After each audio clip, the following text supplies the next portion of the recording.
এবার আপনাকে ওই স্যার আর ওই ছাত্র দুইজনকে নিয়ে আমি নদীর কিনারে যাব।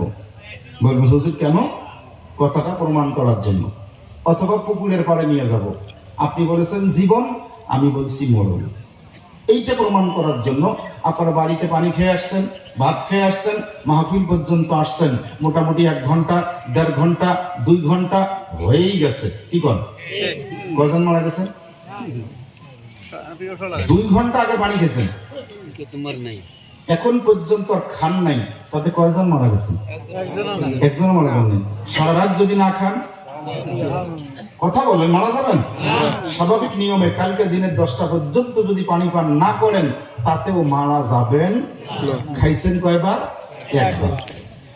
একবার পানি পান করে 14 ঘন্টা, 18 ঘন্টা, 20 ঘন্টা বাঁচা যায়। এই পানির নিচে যদি মাত্র 1 মিনিট ডুবি রাখা যায়,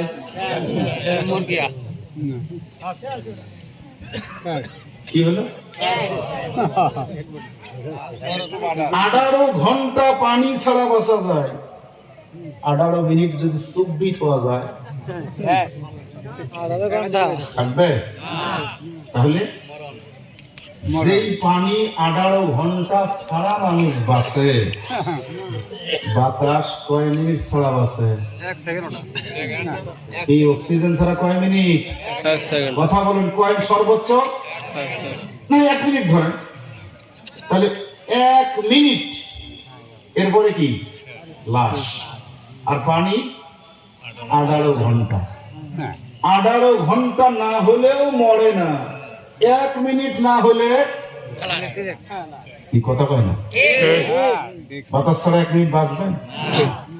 তাহলে এই বাতাসের অপর নাম জীবন না কয়া বলে পানির অপর নাম জীবন, যেটা 18 ঘন্টা ছাড়াও চলা যায়।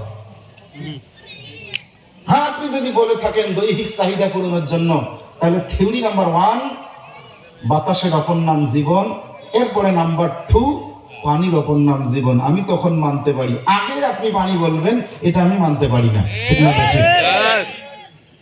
সুতরাং